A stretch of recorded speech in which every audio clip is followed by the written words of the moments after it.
Good evening.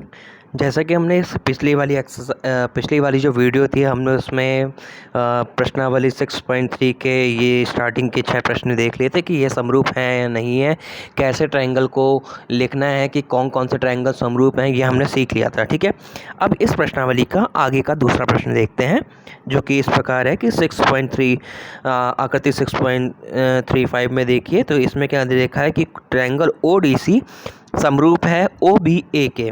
ठीक है, triangle ODC यानी कि ये ट्रायंगल हो गया और वो किसके है, BOC के,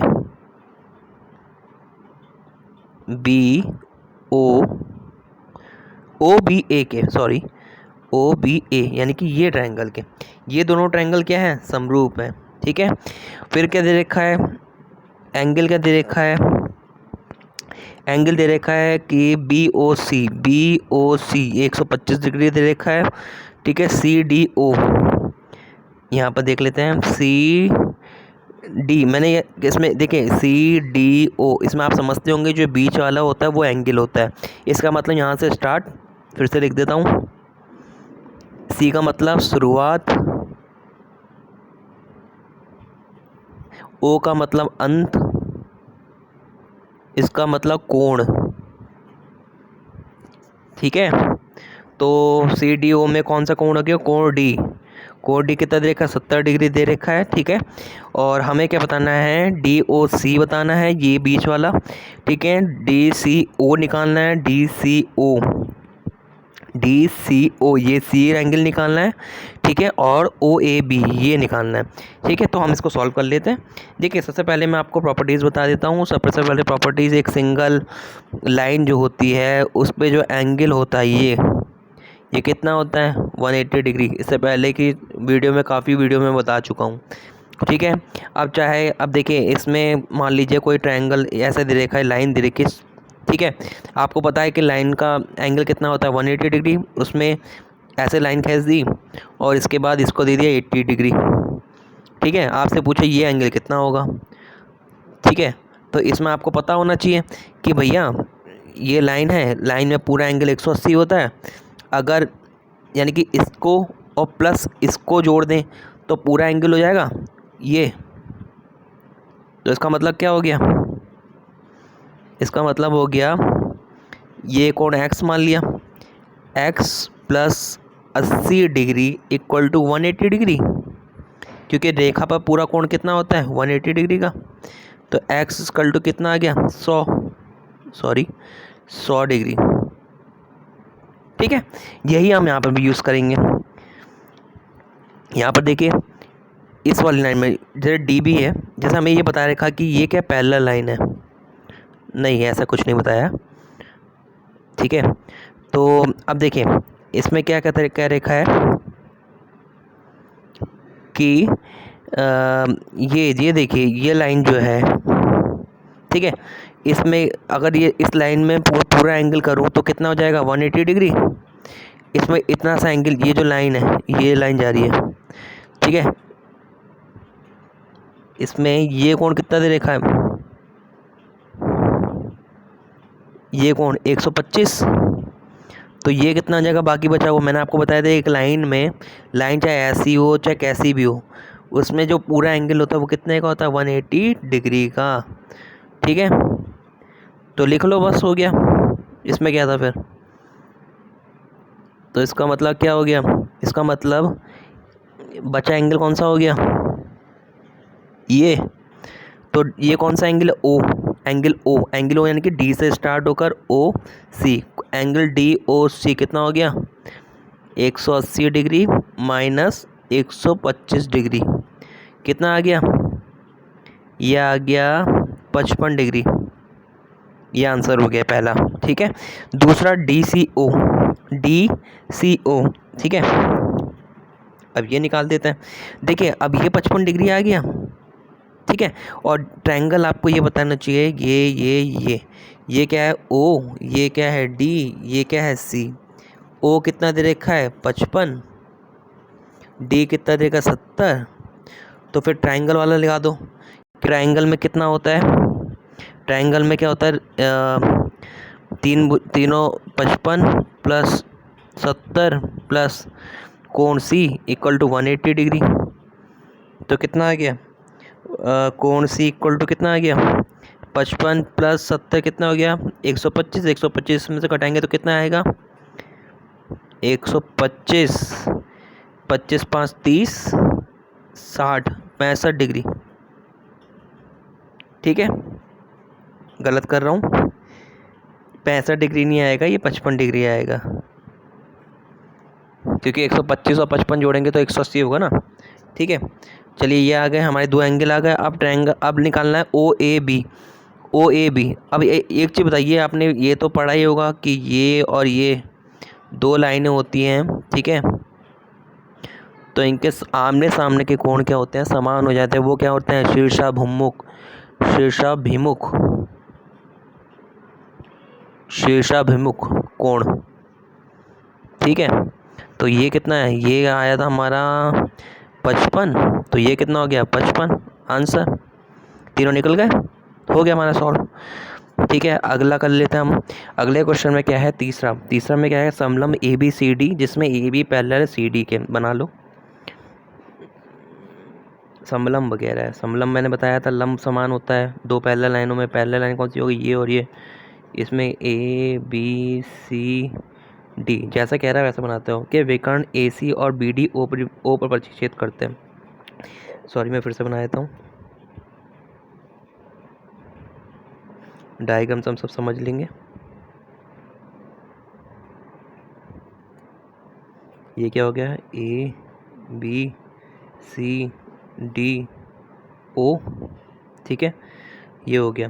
ठीक है, इसके बाद क्या दे रखा है, ऊपर जो है दो त्रिभुज की समरूपता कसौटी का, समरूपता कसौटी क्या होती है, जिसमें हमें क्या निकालना पड़ेगा, एंगल, किसी का एंगल, वो एस एस प्रतिबंध लगा के हमें सिद्ध करना है कि ओ ए, ये सिद्ध करना है। ठीक है, आप अपनी किताब में देख लीजिए, ओ ए अपन ओ ए सी बराबर O B upon A D, ये सिद्ध करना है हमें। पैरेलल क्या दे रखा है, ये पैरेलल है, ये पैरेलल है। ठीक है, अब आप ये याद रखिए, देखिए आपने एकांतर कोण तो पढ़े होंगे कि एकांतर कोण क्या होता है। ठीक है, एकांतर कोण क्या होता है, ये दो पैरेलल लाइन के बीच में जो एंगल होते हैं ये और ये, वो क्या होता है, समान होते हैं। किसके कारण, एकांतर, ये आपने ट्रायंगल में पढ़ा होगा, एकांतर कोण के कारण। ठीक है, तो इसका मतलब क्या हो गया, देखो ये पैरेलल, ये लाइनें और ये लाइनें पैरेलल हैं, तो इसका मतलब ये इसके इक्वल, ये इसके इक्वल हो गया। ठीक है, तो मैं लिख देता हूँ कौन कौन से एंगल इक्वल हो गए, मुझे मिटाना पड़ेगा।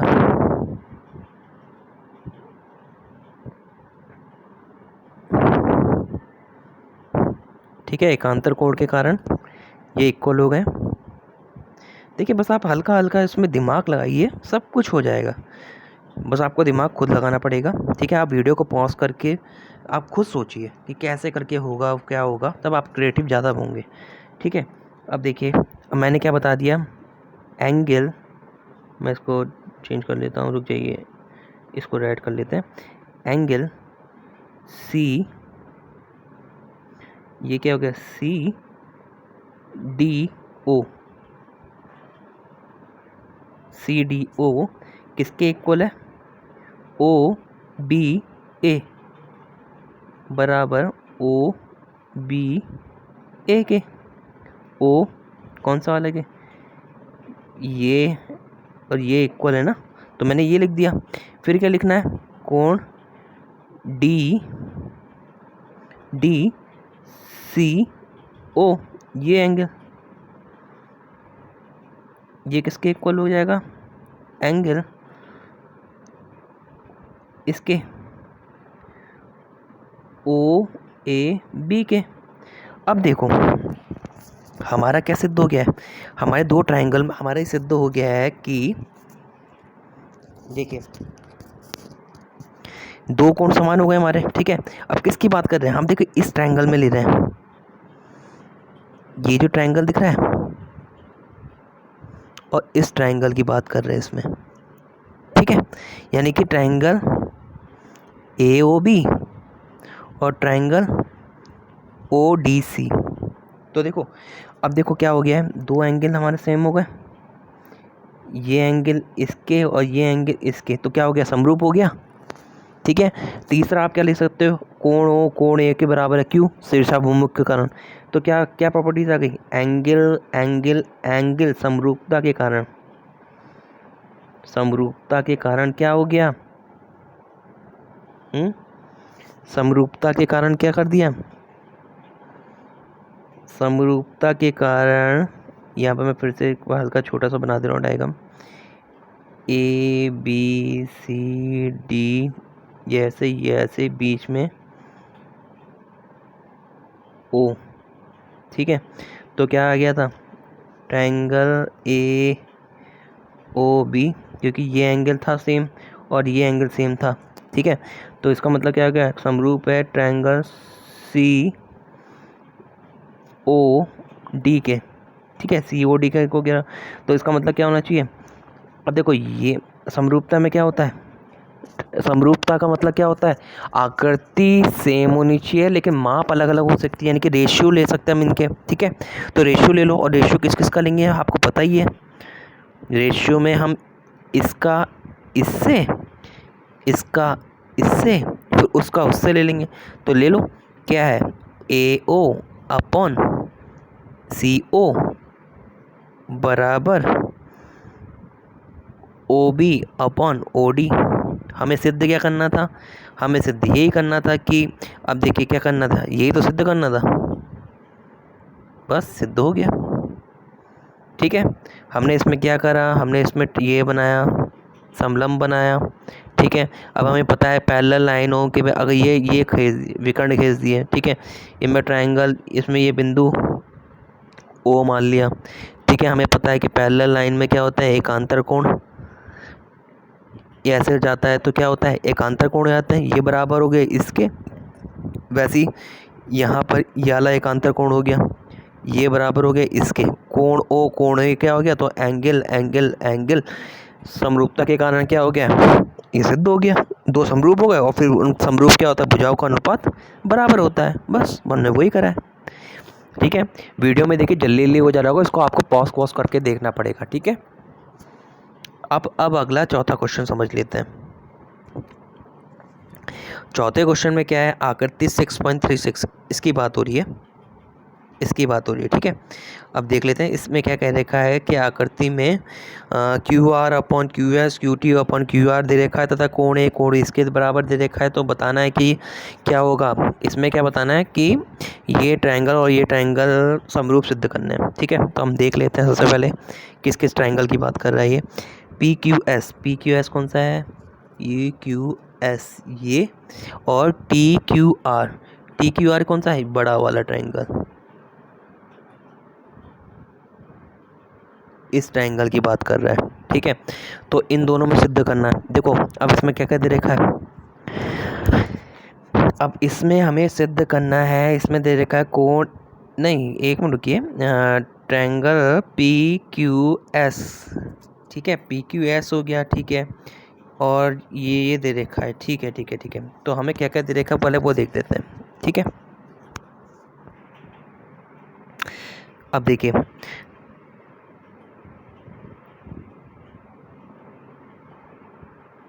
इसमें हमें क्या दे रखा है, देखिए कोण ए ये और ये बराबर है।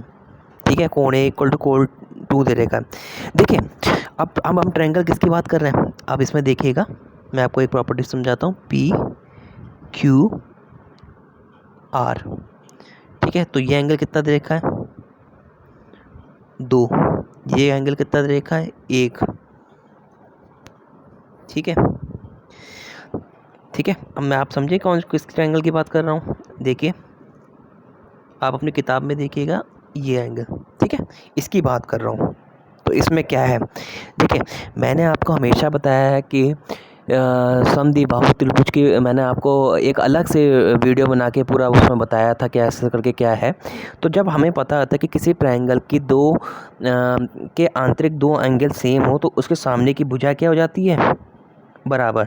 यानी कि इस ट्रायंगल के सामने की भुजा कौन सी है, ये, और इस एंगल के सामने की भुजा है ये।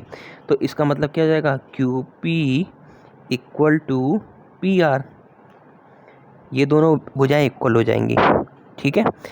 क्योंकि समद्विबाहु त्रिभुज में क्या होता है, दो भुजाएं, दो कोण मतलब किसी भी ट्रायंगल का दो कोण अगर बराबर है तो उसके सामने की भुजाएं क्या होती है, समान होती है, ठीक है। तो समान होकर दिया यहाँ पर। अब देखिए, अब हमें, क्योंकि अब हमें ये भी दे रखा, क्या दे रखा है कि, एक मिनट, इसमें दे रखा है कि, अब देखिए हमने बस यही सिद्ध करना था, बस वो इसमें यही था कि इसको इस भुजा के इक्वल करना था। और देखिए अब ये दे रखा है Q R upon Q S equal to Q T upon P R, ये दिया था, ठीक है। और हमने क्या निकाला था, क्यू पी इक्वल टू, क्या निकाला था, Q P equal to P R, ये हमने निकाला था, ये ना Q P equal to P R निकाला था। अब इसको उठा के आप कहाँ रख दीजिए, Q P equal to P are,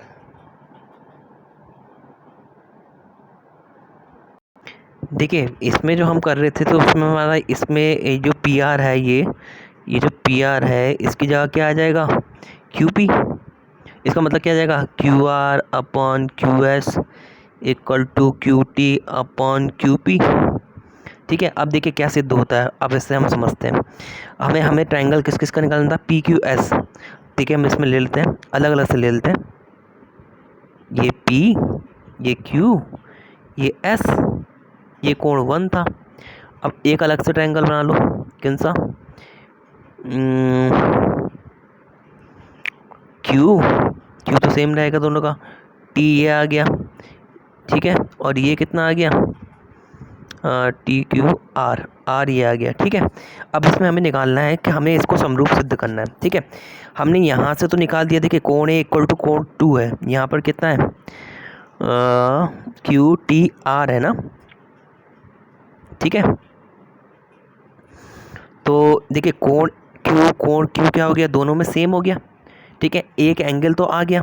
अगर हमें दो साइड मिल जाए या तीनों एंगल मिल जाए, तीनों एंगल तो मिल नहीं सकते, क्योंकि देखिए यहाँ पर कोण आर कोण एस के बराबर नहीं है, कोण पी कोण टी के बराबर नहीं है, कोण क्यू हो गया, क्योंकि दोनों सेम ही है, दोनों कोण क्यू ही तो है, तो वो तो सेम हो गया। अब हमें साइड का देखना है, साइड अगर हमारी एस एस आ जाए तो हमारा क्या हो जाएगा, सिद्ध हो जाएगा। तो एस एस को सिद्ध करने के लिए हमें क्या करना है, देखिए सिद्ध हो ही चुका है कि हमारे यहाँ पर क्या था, यहाँ पर पी आर की जगह क्या आ गया था, क्यू, क्या आया था, देखिए यहाँ से निकाल देता हूँ, पी आर की जगह क्या था, क्यू पी आया था यहाँ पर। तो इससे पहले आप बैक करके देख लीजिएगा वीडियो को, उसमें दिख जाएगा। तो इसका मतलब क्या हो गया, देखो क्यू आर क्या हुआ, ये किसके, क्यू एस के, इसके, देखो मैंने क्या कहा था, भुजाओं का अनुपात, ये भुजा इस भुजा के, ठीक है। और इधर क्या है, क्यू टी क्या हो गई, क्यू टी ये हो गई, ठीक है। क्यू टी किसके हैं, क्यू पी है, देखिए ये भुजा इस भुजा के, ये भुजा इस भुजा के अनुपात के, ठीक है, बराबर है। इसका मतलब क्या हो गया, साइड रेशियो, इसका मतलब क्या हो गया, साइड रेशियो और एक एंगल कोण क्यू वाला, इस समरूपता के कारण क्या हो गया, triangle P Q S triangle T Q R के क्या हो गया, कैसे समरूप हो गया, ठीक है। देखिए इसको आप अपनी कॉपी में लिखिए, उसको ट्रायंगल को पूरा बनाइए, वीडियो को पॉज कीजिए, फिर जाके उसको समझिए, ठीक है। अब चलिए अगला क्वेश्चन 5th देख लेते हैं कि 5th में क्या है, ठीक है। 5th में क्या है, 5th में है ट्रायंगल पी क्यू आर की भुजा पी आर और क्यू आर क्रमशः बिंदु एस और टी, या कि बना लेते हैं triangle P Q R, triangle ये बन गया, ठीक है। ट्रायंगल पी क्यू आर की भुजा पी आर और क्यू आर, यानी कि ये मान लेते हैं पी इसे मान लेते हैं, क्यू इसे मान लेते हैं आर, तो पी आर कौन सी हो गई, ये, और क्यू आर ये हो गई ये। इस पर क्रमशः बिंदु एस और टी इस प्रकार स्थित हैं कि, अच्छा इन पर दो बिंदु, यानी कि पी आर भुजा मैं आपको ऐसे बना देता हूँ। इसका मतलब पी आर भुजा और क्यू आर भुजा में एस और टी, यानी कि ये ऐसा करके होगा, ये क्या हो गया एस और ये क्या हो गया टी, ये क्या हो गया एस और ये क्या हो गया टी। बिंदु कुछ इस प्रकार है कि कोण पी, ये जो कोण पी है वो कोण किसके इक्वल है, R T S, R T T angle ये हो गया इसके इक्वल है, ठीक है। और दूसरा क्या दे रखा है, तो दर्शाइए कि R P Q, R P Q कौन सा हो गया, बड़ा वाला ट्रायंगल, ये वाला, ठीक है। आर पी क्यू किसके होगा, आर टी एस के, ये छोटे वाले ट्रायंगल के, इसको दिखाना है। तो क्या हो गया, देखिए दोनों में आर आर तो कॉमन हो गया, आर एंगल, और इसमें भी आर एंगल सेम हो गया, ठीक है। एक एंगल सेम हो गया, ठीक है, और दूसरा एंगल देखिए ये हो गया, ये एंगल इस एंगल के सिद्ध हो गया, ठीक है ना। देखिए मैं आपको अलग से दिखा देता हूँ, जैसे कि ये क्या हो गया, कोण क्यू पी एस ओ, अरे बाप रे, एक मिनट मैं फिर से दिखा देता हूँ।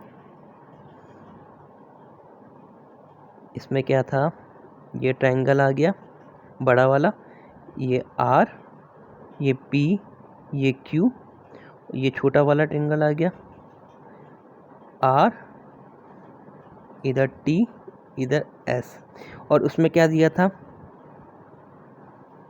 कोण पी कोण टी के बराबर है, ठीक है। आप इसको एक साथ करके फिर अलग अलग बनाएंगे, ठीक है। ये हो गया, और प्लस दूसरा क्या हो गया, ये एंगल के बराबर हो गया, ठीक है, दो एंगल बराबर हो गए, ठीक है। तो तीसरा तो अपने आप ही एंगल समान हो जाएगा, क्यू वही 180 माइनस करेंगे तो तीसरा भी बराबर हो जाएगा। तो यहाँ पर क्या आ गया, यहाँ पर आप सिंपल लिखेंगे कि एंगल समझौता, एंगल सिमिलैरिटी, यानी कि समरूपता। आप ए भी लिख सकते हैं और ट्रिपल ए भी लिख सकते हैं, ठीक है, ये आपके ऊपर चॉइस है। एंगल भी लिख सकते हैं और ट्रिपल एंगल, क्योंकि आप देखिए ना कोण आर तो समरूप हो गए, सेम हो गए, सेम है। ये क्या है, ये दे रखा है कोण पी कोण टी के इक्वल है। तो अब देखिए ना, अगर ये मान लीजिए 50 है, ये 60 है, तो ये भी 50 ये भी 60, और बचे कौन से, ये दो बचे, वो कितने हो जाएंगे, 70 डिग्री हो गया ना, ये भी सिद्ध हो गया। अब इसके बाद जो अगले क्वेश्चन है टाइम, उसको अगली वीडियो में हम समझेंगे। Thank you.